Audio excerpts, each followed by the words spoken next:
Hello Ramen Nation, Chris Cobain here, bringing you guys the XRL Pokemon of the week for week number 1. So when I gave you guys the match of the week a couple days ago, I told you guys that Fridays would be reserved for Pokemon of the week, and that's exactly what we're doing here. So this series is going to be a little different from a couple other things that you may have seen from other leagues. It's not just going to be focused around Pokemon with really crazy sets, as the NP have done Heat of the Week.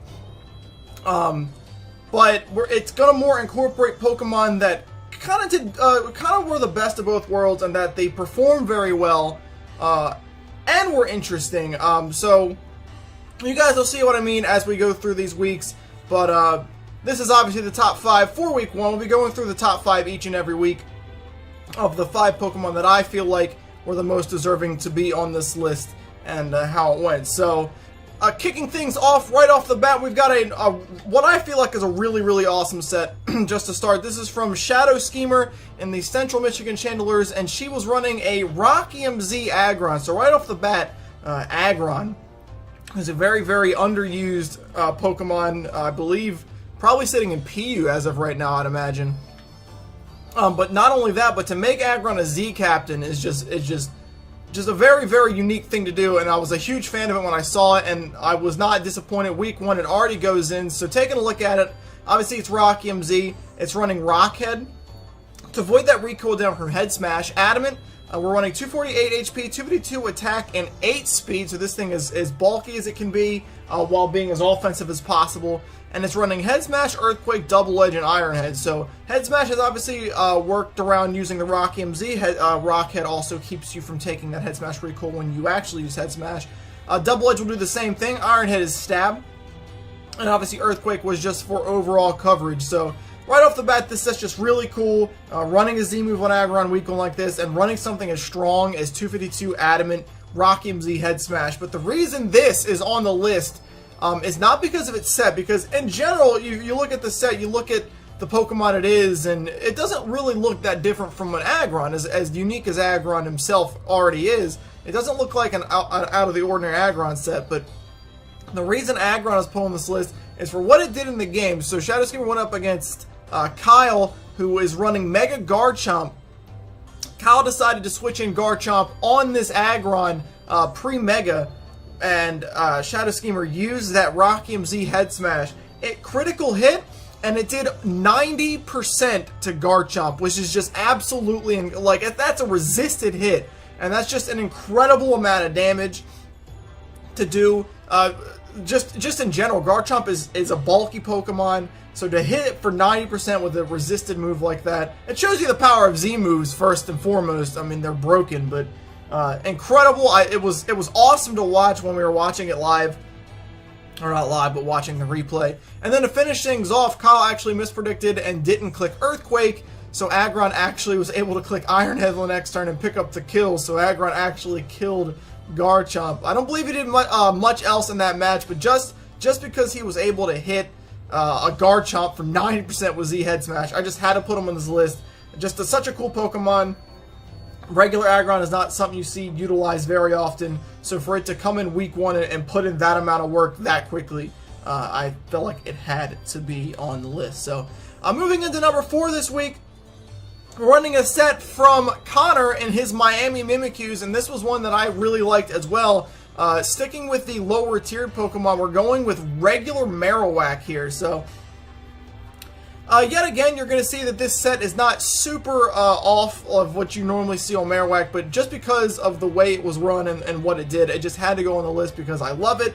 So, Marowak is running Thick Club, Battle Armor to prevent them critical hits. Brave is going to make it plus attack, minus speed. It's running 252 HP, 180 special attack, and 76 special defense. So, one of the things you see there is the EV spread that makes this thing so crazy. So, first of all, the Brave Nature, if you guys haven't guessed yet, it's for a Trick Room set. Special shout out to Connor's Celebi, who was able to set up Trick Room on Salamence and U-turn out, and actually got the kill with U-turn because of how weak Salamence was.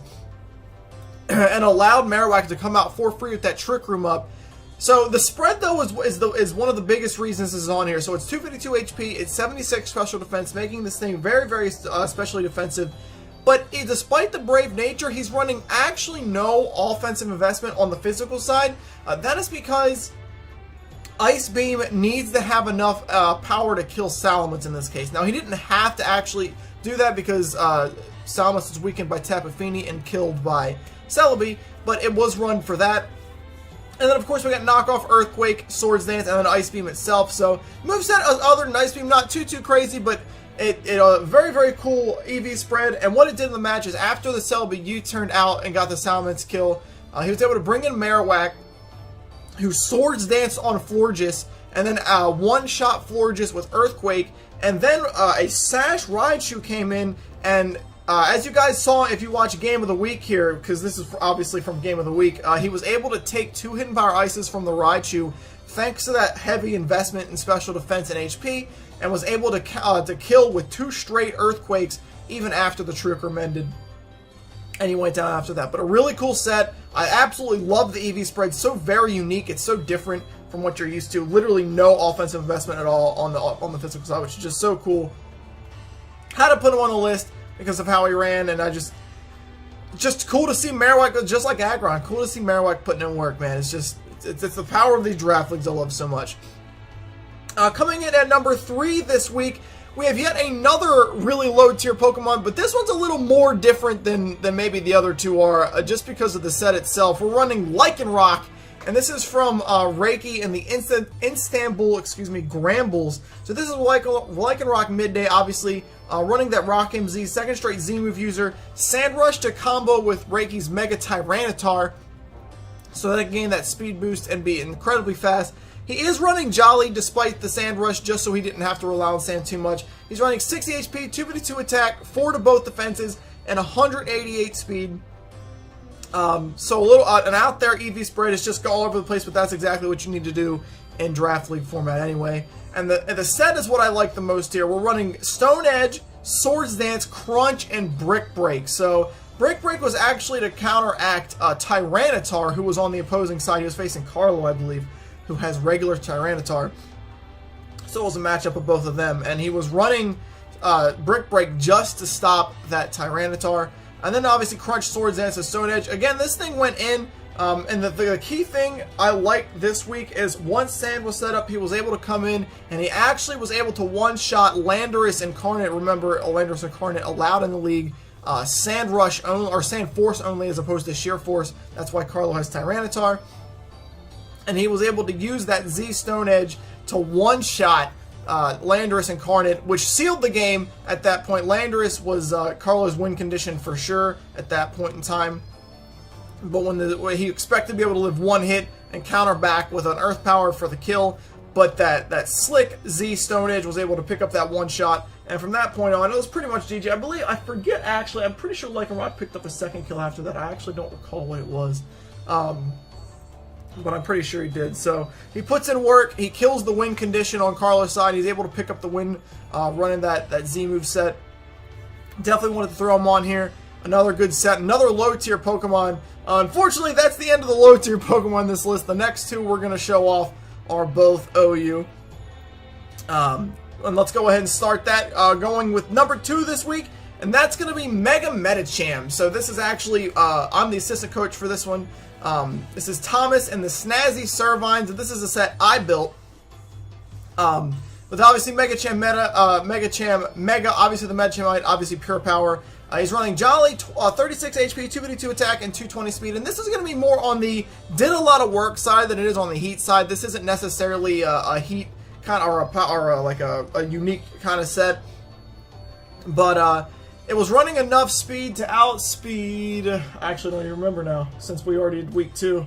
I actually forgot what we were built to outspeed in week 1. Arcanine. That was what it was. We were built to outspeed Arcanine. And he's running Thunderbolt, Ice Punch, Zen Headbutt, and Bullet Punch. So right off the bat, a little bit different. It's not running any Fighting Stab. There was nothing on the opposing team that was even weak to High Jump Kick. And he had so many, the opponent had so many resistances to fighting. Mega Slowbro, Gliscor, Spiritomb is immune, Togetic is quad resistant, and Eviolite. that we didn't really see a need to run high jump kick.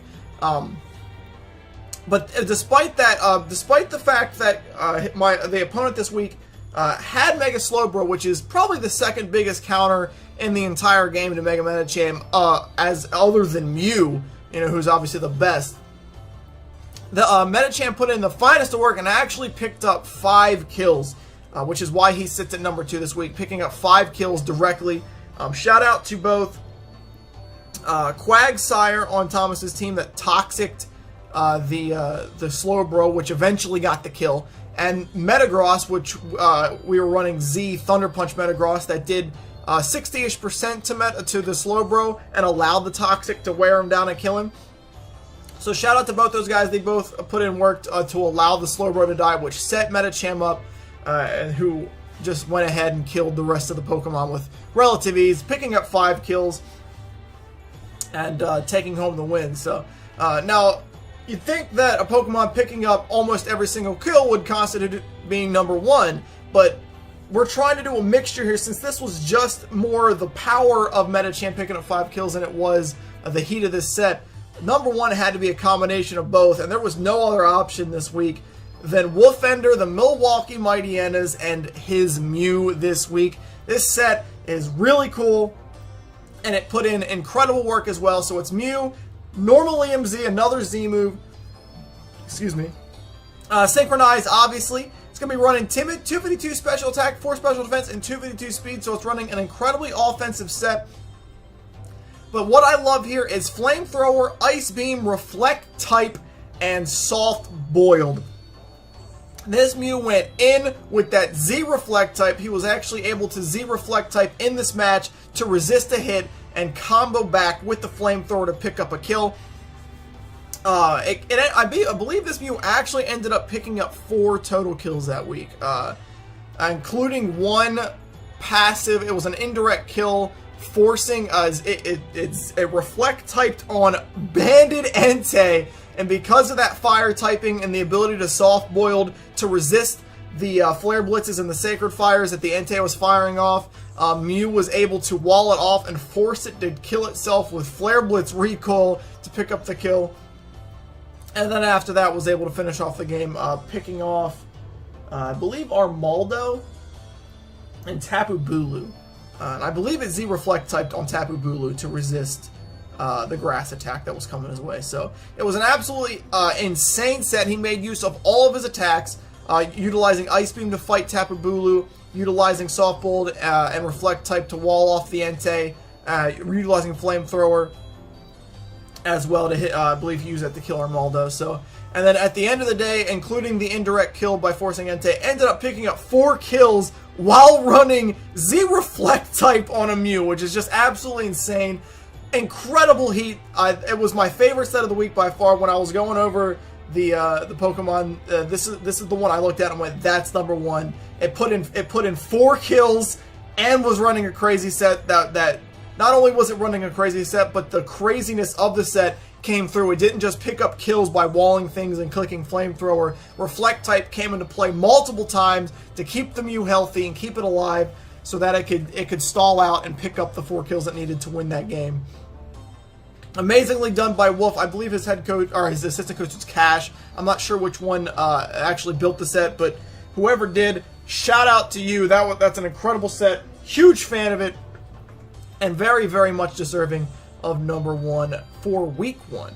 So thank you guys for watching the video. I appreciate it. We'll be doing these every week, so expect every Wednesday for the game of the week to hit, and expect every Friday for the Pokemon of the week to hit. Remember, guys, that on every Sunday we'll be doing a full recap of every single battle done each and every week over on my Twitch channel, twitch.tv/xChrisCommand. There'll be a link in the description below. Every Sunday starting at 1 o'clock Eastern Standard. If you guys are at all interested in checking out every single match, you can either check us out on Sunday, or after Sunday, after the stream's over, you can always go back into Twitch, check out the VOD there as well, where you can watch each and every match. There's going to be 10 matches each week. There's no bye weeks, and there's 20 teams, so 10 matches every week that I will watch and break down. You can see all the sets people running, how all the matchups go, and and keep in check that way. So thanks again for you guys for watching. I appreciate it. We'll see you guys on YouTube next Wednesday for Game of the Week, Week 2. Hope to see you guys there. You guys enjoy the rest of your day. I'll see you guys later, alright? Alright, peace, Ramen Nation.